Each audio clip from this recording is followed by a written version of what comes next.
ونعوذ بالله من شرور أنفسنا ومن سيئات أعمالنا من يهده الله فلا مضل له ومن يضلل فلا هادي له وأشهد أن لا إله إلا الله وحده لا شريك له وأشهد أن محمدا عبده ورسوله صلى الله عليه وعلى آله وأصحابه أجمعين أما بعد. Kita lanjutkan kajian kita pelajaran mustalah dari kitab Al-Muqidhah karya Al-Imam Az-Zahabi rahimahullah ta'ala.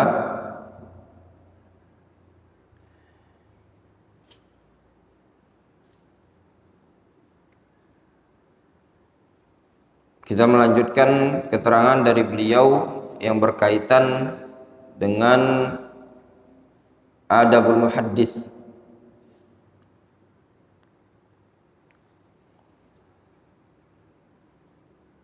Qala al-Imam Az-Zahabi rahimahullahu ta'ala, beliau mengatakan wal yamtani' ma'al harami wa taghayyuriz zihni wal ya'had ila ahlihi wa ikhwanihi hala sihhatihi annakum mata ra'aitumuni taghayyartu famna'uni minar riwayah. Termasuk adab dari seorang muhaddits, hendaklah dia menghindar dari menyampaikan hadis tatkala sudah memasuki masa haram, masa tua. Wa taghayyuriz zihni, dan tatkala sudah mengalami perubahan dari sisi ingatan. Jadi termasuk adab seorang muhaddits, hendaknya dia menghalangi diri dari menyampaikan hadis kalau sudah tua dan sudah terjadi kepikunan. Wal ya'had ila ahlihi wa ikhwanihi, hendaklah dia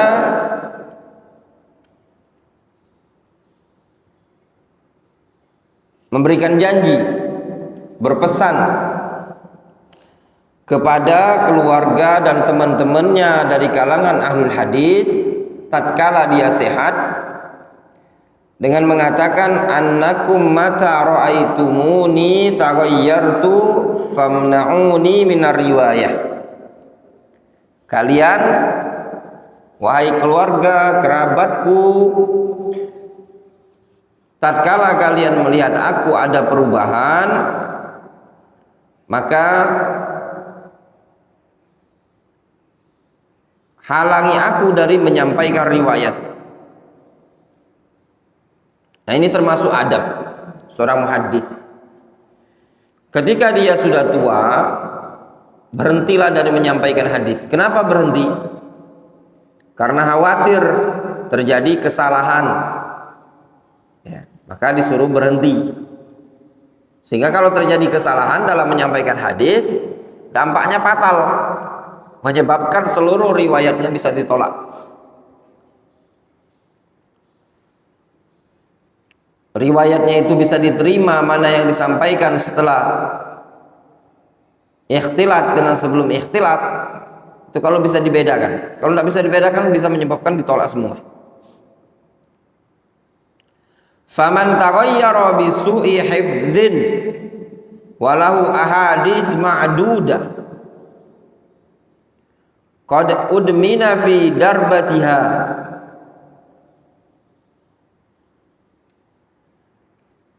fala ba'sa bi tahdithiha biha fala ba'sa bi tahdithihi biha zamana taghayyurihi.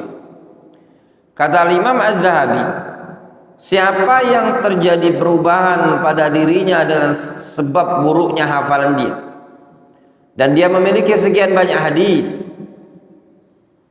waqad udmina fi atau waqad admana fi darbatiha, dan dia sudah betul-betul berkecimpung, sudah mumarasah dalam jalan periwayatan hadis ini tadi.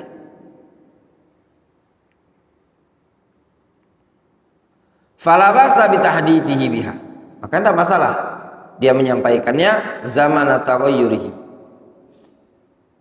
pada waktu terjadi perubahan. Disebutkan di situ maknanya qad marasaha wa fahimaha wa atqanaha, ya. Maknanya dia betul-betul sudah memarasa, betul-betul mungkin, itu tidak masalah.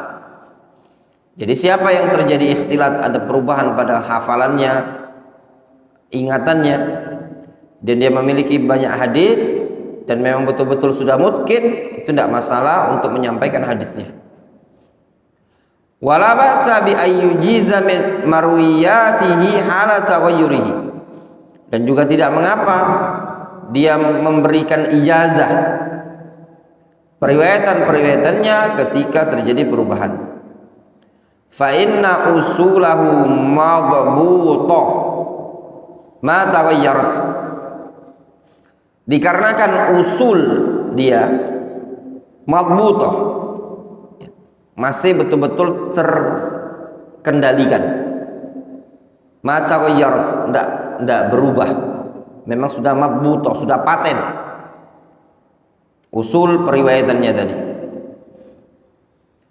Wa huwa faqada wa'ya ma ajaz,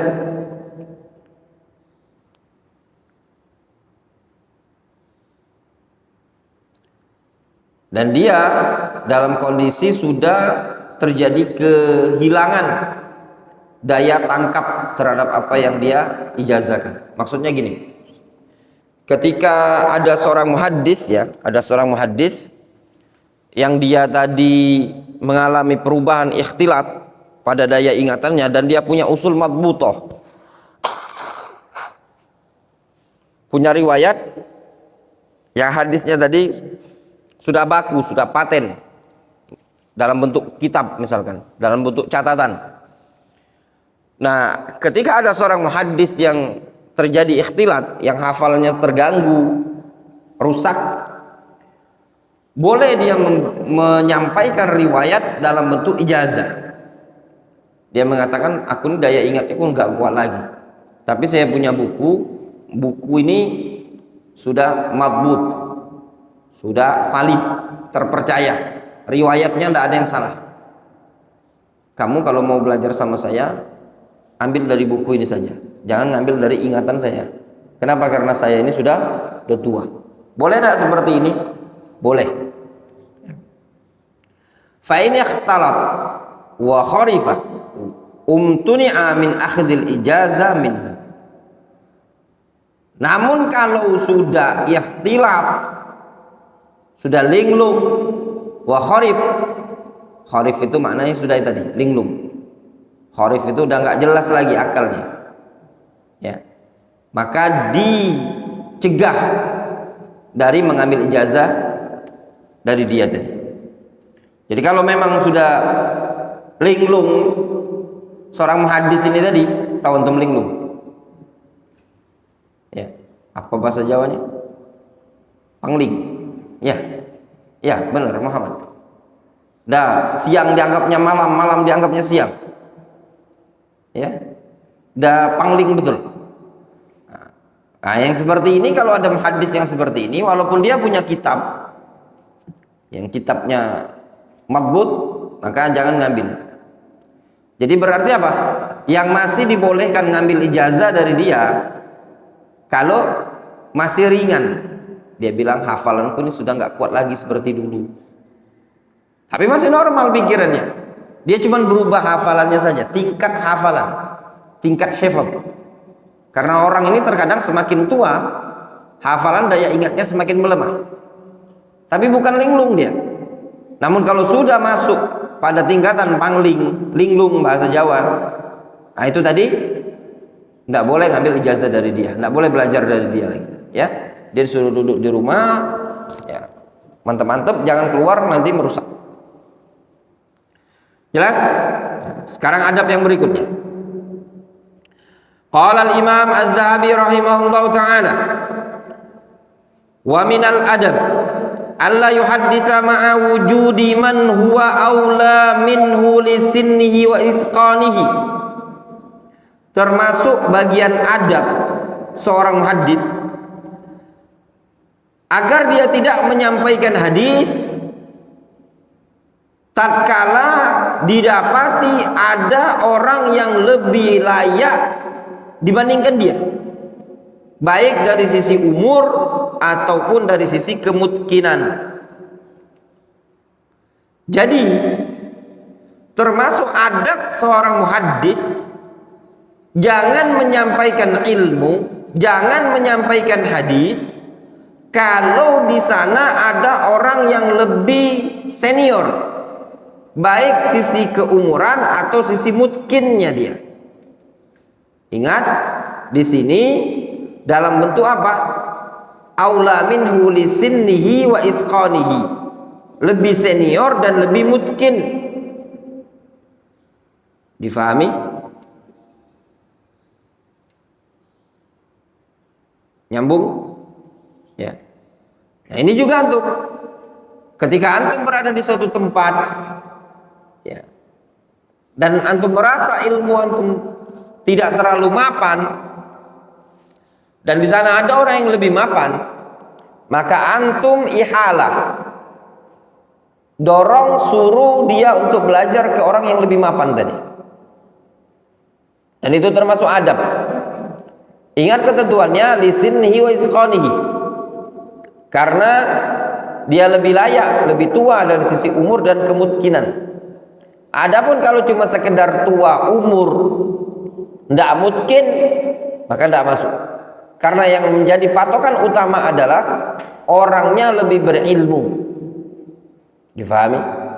Kalau antum berada di suatu wilayah, suatu tempat, ternyata di tempat tersebut ada orang yang lebih berilmu dibanding antum, antum ihalah, suruh dia ngambil, orang-orang ngambil ilmu ke ustadz itu tadi, ya.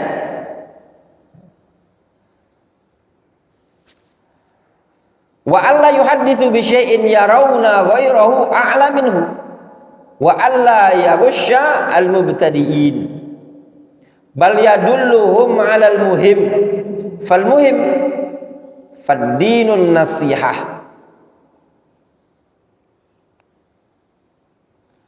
Kata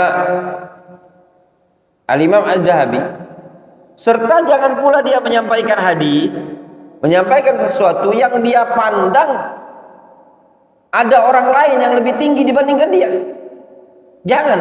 Ketika ada orang lain yang lebih tinggi, lebih senior dibandingkan antum dari sisi keilmuan, maka antum tidak usah menyampaikan ilmu, jangan menyampaikan hadis. Tapi apa yang dilakukan? Bal yadulluhum 'alal muhim. Bahkan yang selayaknya antum bimbing orang-orang untuk ngambil ilmu kepada orang yang lebih berilmu tadi. Ayo ambil ilmu di sana. Supaya apa? Alla yaghshal mubtadi'in. Supaya jangan sampai menipu para pemula, para mubtadi. Jelas?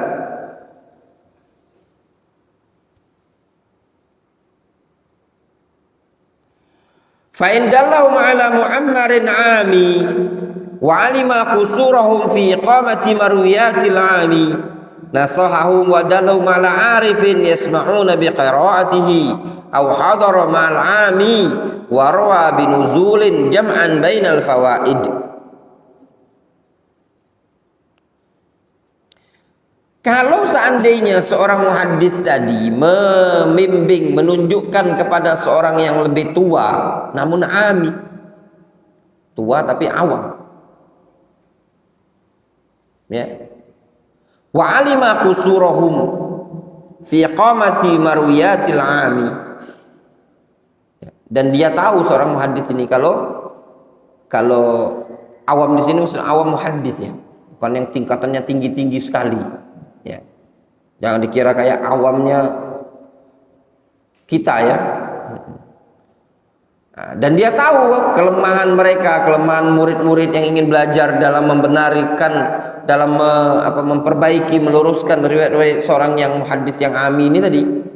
Maka nasahahum, nasihati mereka, bimbing mereka, wadalhum ala arifin, tuntun kepada seorang yang arif, yasma'un bi qiraatihi, supaya mereka bisa mendengarkan bacaan hadis yang arif tadi. Dipahami?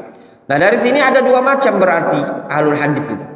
Ada ahlul hadis yang tua saja tapi ami. Tua tapi ilmunya tidak terlalu mapan, tidak terlalu mumpuni. Cuma sekedar tua saja. Nah, kalau seandainya ada orang yang belajar ngambil riwayat dari orang yang tua umurnya, namun ternyata terdapat masih tidak bisa memperbaiki riwayat-riwayat yang ada, podo wae yang ngajar sama yang diajar, maka aku tuntun yang belajar tadi diarahkan kepada orang yang berilmu ya. Au hadara ma'al ami, atau selayaknya dia belajar menghadiri bersama orang yang ami tadi, warwa binuzulin, serta bisa meriwayatkan dengan cara nuzul, tidak masalah, jam'an bainal fawaid, dalam rangka mengumpulkan fawaidnya ya. Maksudnya itu dia hadir juga yang ke ami, juga hadir juga ke arif. Difahami? Nyambung Wandi? Jadi misalkan gini, termasuk adab, ada di suatu wilayah, siapa nama antum? Ibnu. Di suatu wilayah, ini Ibnu, namanya muhaddits, dia seorang muhaddits, Ibnu. Tapi dia bukan orang yang tingkatan hafalannya tinggi, kekuatannya tinggi, keilmuannya tinggi ya. Tapi dia ustadz muhaddits. Ini Wandi, antum subhanallah muhaddits yang berilmu mafan. Ana termasuk adab bagi ana ketika antum mau belajar si Muhammad sama siapa lagi antum? Isa, Irsyad sama ini Imam. Nah, termasuk adab ana tunjukkan kepada orang yang lebih mafan keilmuannya. Mau belajar ambil hadis dari si arif. Kalau mau ngambil ke antum tidak masalah, karena antum juga punya riwayat, punya ilmu, boleh. Tapi antum harus intibah ya. Murid-muridnya tadi dilihat riwayat dia. Kalau terjadi kesalahan, luruskan ya, koreksi, perbaiki. Tapi kalau seandainya dipandang kayaknya antum nggak bisa membenarkan, sama saja podoai tadi, maka ada dua cara. Cara pertama, sikap yang bijak bagi anak bilang ke antum bertiga, si Irsyad, Muhammad dan Imam, antum belajarnya sama, ambil hadis dari Wandi. Kenapa? Karena dia lebih mutkin, dia lebih berilmu, lebih gini tadi, riwayat dia lebih sahih. Atau karena antum juga ada riwayat yang lebih sahih, ada riwayat yang tapi ya, ketingkat keilmuannya antum khawatir ada yang juga tidak sekuat Wandi. Au hadara ma'al ami, hadir bersamaan orang ami tadi, warwa binuzulin, dia meriwayatkan dengan nazil ya, jam'an bainal fawaid. Jadi hadir juga, antum hadir ke sana, hadir ke sini juga ya.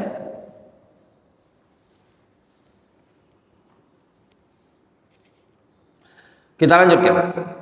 Qala al-Imam Az-Zahabi rahimahullahu taala, wa ruwiya anna Malikan, diriwayatkan bahwasanya Imam Malik kana yaghtasilu litahdits. Dulu Imam Malik biasa mandi dalam rangka tahdits, nyampaikan hadis. Ya. Dulu Imam Malik kalau mau nyampaikan hadis, beliau mandi terlebih dahulu. Antum mandi enggak kira-kira? Imam, kalau belajar mandi enggak? Habis belajar baru mandi? Nah, itu salah. Dulu Imam Malik mau ngajar aja mandi. Antum juga sebagai thalib ketika mau belajar mandi. Wa yatabakhkhar, dan menggunakan parfum, bukhur. Tahu bukhur? Bukhur itu yang asap-asap itu nah. Wangi dia. Bajunya taruh dikasih bukhur di bawahnya supaya wangi. Ya. Pakai parfum, gak punya parfum enggak? Enggak punya, habis, beli. Penuntut ilmu itu layak wangi. Masa anak sekolah SMP, SMA aja wangi, kalau sekolahnya pakai parfum enggak? Itu pernah sekolah SMA? Pernah. Kalau sebelum sekolah rambut pakai minyak rambut? Ya. Itu baju pakai parfum? Ya.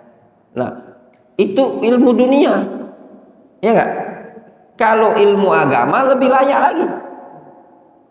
Apa dikarenakan di pondok pesantren itu nggak ada cewek, jadi antum nggak perlu pakai parfum. Ya. Kalau sekolah umum ada cewek, jadi pakai parfum. Nah.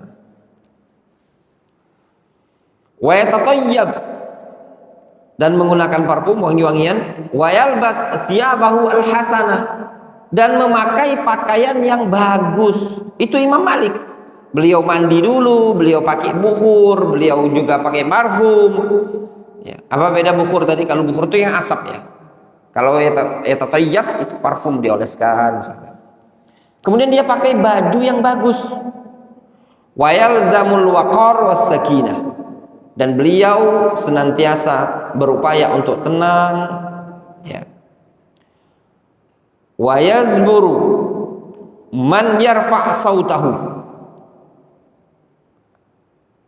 dan beliau terkadang yazbur itu memarahi atau menghardik ya, orang-orang yang meninggikan suara ya. Meninggikan suara, ribut bahasa kita tuh, ditegur sama Imam Malik, berisik, nah, bahasa kita. Wa yurattilul hadis, dan membacakan hadis, itu Imam Malik. Disebutkan riwayat ini, riwayatnya sahih ya ikhwan, disebutkan di ta'liq di bawah itu, riwayat Al-Jauhari fi Musnadil Muwatta wa Abu Nuaim dalam Al-Hilyah dan Ibnu Abdul Bar dalam Al-Jami' dari Abu Mus'ab, beliau mengatakan kana Malik la yuhadditsu bi hadithi Rasulillah sallallahu alaihi wasallam illa wa huwa ala taharatin ijlalan li hadithi Rasulillah sallallahu alaihi wasallam. Bahkan dulu Imam Malik tidaklah menyampaikan suatu hadis dari Rasulullah SAW, melainkan beliau dalam keadaan suci sebagai bentuk pemuliaan terhadap hadis. Dulu Imam Malik kalau mau menyampaikan hadis, beliau wudhu dulu ya, mandi wudhu sebagai penghormatan ya terhadap hadis tersebut. Jadi kalau antum jadi seorang ustadz, seorang dai, kalau mau ngajar ya mandi pakai parfum ya, gosok gigi jangan kuning giginya ya, gosok gigi Muhammad ya, nah, mandi yang ganteng, yang keren, baju pakai yang bagus. Maksud yang bagus kan nggak mesti baru ya, nggak mesti baru. Di sana kalau nggak salah ada setrika ya, pakai antum setrika itu pakai, nggak masalah. Gosok baju rapikan. Enak antum di sini mau pakai dirapikan. Ya. Jangan kusut ya. Itu ada setrikahan pondok, antum setrika. Kalau bajunya antum compang-camping, kotor, kumel, kita lihatnya pun seneng enggak? Tak seneng lihat orang kumel. Kayak orang hidup banyak utang, penuh dengan penderitaan ya. Nah, kalau rapi, orang nggak tahu kalau antum lagi nggak ada duit, tapi kalau rapi kayak bos kan, nah itu tadi.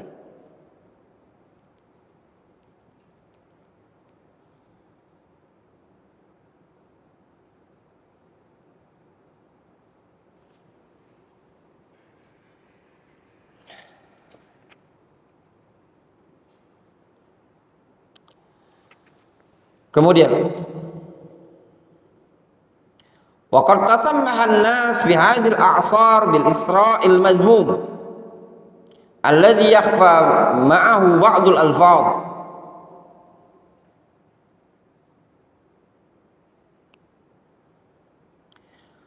Dan sungguh di zaman-zaman sekarang ini orang-orang terlalu bermudah-mudahan dalam bentuk isra' al-mazmum, cepat dalam membacakan hadis. Hadatsana fulan, hadatsana fulan, hadatsana fulan. Itu enggak ada faedahnya. Ya. Sehingga apa? Alladzi yakhfa ma'ahu ba'dul alfaz. Sehingga dikarenakan cepat tersamarkanlah sebagian lafaz. Difahami? Nah, itu juga tidak diperbolehkan. Difahami? Tidak diperbolehkan kalau terlalu cepat dalam menyampaikan hadis. Itu juga yang adab ya ikhwan. Ketika antum setoran Al-Quran jangan kayak ngunyah-ngunyah. Baca yang benar, ngaji yang benar dengan tartil, jangan terlalu cepat. Yang penting lafadznya harus bagus. Wassama hakadza la mizata lahu 'alal ijazah. Nah, sama dengan seperti ini tidak ada keistimewaan dibandingkan ijazah. Balil ijazah sidqun, bahkan ijazah itu benar, lebih bagus. Faham? Contoh misalkan antum pengen dengar sama, tapi mau hadisnya bilang gini, baca hadisnya misalkan. Ya. Qala sallallahu alaihi wasallam qala Allah tabaraka wa ta'ala ana aghna syuraka 'ani syirki man 'amila 'amalan asyraka ma'i fi ghairi taraktu wa syirkahu. Terlalu cepat. Ya. Mungkin ada yang terlewatkan dan yang lainnya itu kurang bagus. Masih mending ijazah seperti ini daripada sama, kalau samanya modelnya seperti ini. Wa qauluka sami'tu aw qara'tu hadzal juz'a kullahu ma'at tatimma ma'at tamtama ya. Wa damji ba'dul kalimat kadzibun. Sehingga tatkala engkau mengatakan aku telah mendengar atau aku telah membaca juz' bagian hadis yang seperti ini dengan dibarengi tamtama. Tamtama itu cepat ya. Serta damji ba'dil kalimat, terjadi pencampuran sebagian kata, kadzibun itu dianggap kedustaan.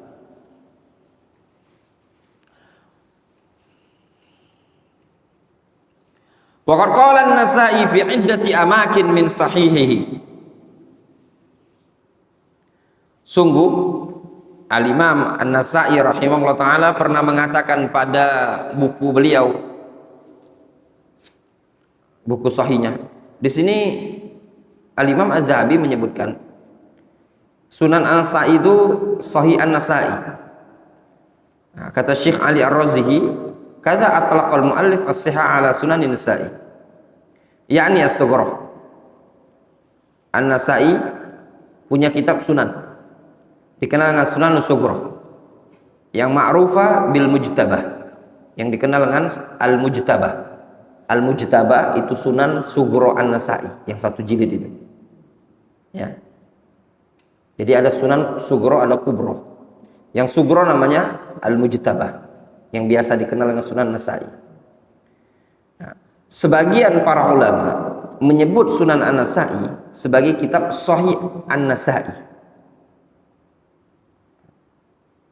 Seperti siapa? Al-Imam Az-Zahabi.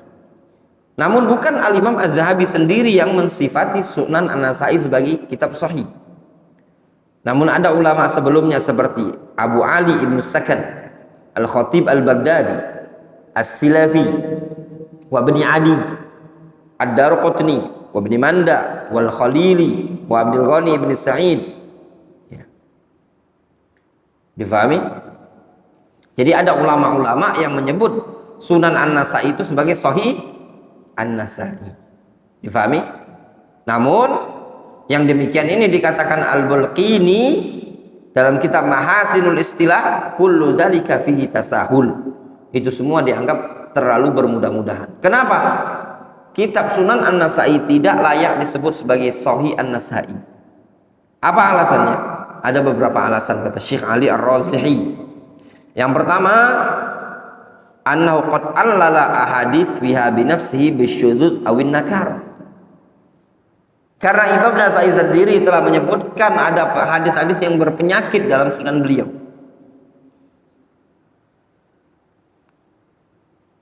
Ya. Jadi Imam Nasai sendiri menyebutkannya. Dan juga ada beberapa alasan yang lain yang disebutkan oleh Syekh Ali Ar-Razihi. Ya, seperti itu. Annahu qad takallama fi qaumin bil jarh wa akhraja anhum i'timadan fi sunanihi. Yang kedua, kadang Imam Nasai mengkritisi para perawi-perawi, namun ternyata perawi tersebut beliau sendiri yang menyebutkannya dalam Sunan Nasai. Alasan yang ketiga, annahu lam yusammihi bi nafsihi wala ghairuhu bimman asara min talamizatihi wa ghairihim bisahih. Alasan yang ketiga, Imam Nasai tidak menamai buku beliau sebagai Sahih An-Nasai, tidak pula murid. Alasan yang keempat, anna Syekh Al-Albani qad kharraja ahaditsahu ad-dha'ifa fi mujalladin mufradin wa hiya ma baina dha'if khafif ad-dha'f wa syadid ad-dha'f wa syadz wa munkar wa muttarib. Al-Imam An-Nasai mentakhrij kitab Sunan Nasai, yaitu Syekh Al-Albani mentakhrij kitab Sunan Nasai. Beliau mendapati ada yang dhaifnya lemah, ada yang parah, ada yang syadz, ada yang munkar, ada yang muttarib. Sehingga Sunan Nasai tidak layak disebut sebagai Sahih An-Nasai. Kenapa alasannya? Alasannya karena banyak hadis yang dhaif, banyak perawi yang dijarah oleh Nasai sendiri, dan juga Imam Nasai tidak menamai buku tersebut sebagai sahih.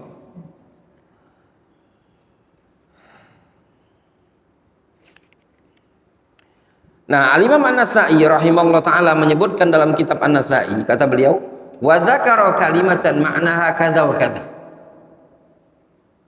Dan beliau telah menyebutkan kata yang maknanya seperti ini, seperti ini. Wa kana al-huffaz yaqiduna majalis lil imla. Wa hadza qad udima al-yawm was-sama' bil imla yakunu muhaqqaqan bi bayanil alfaz lil musmi' was-sami'. Dulu, wallahu ta'ala, mungkin kita cukupkan dulu sampai sini. Naktafi bihadzal qadar.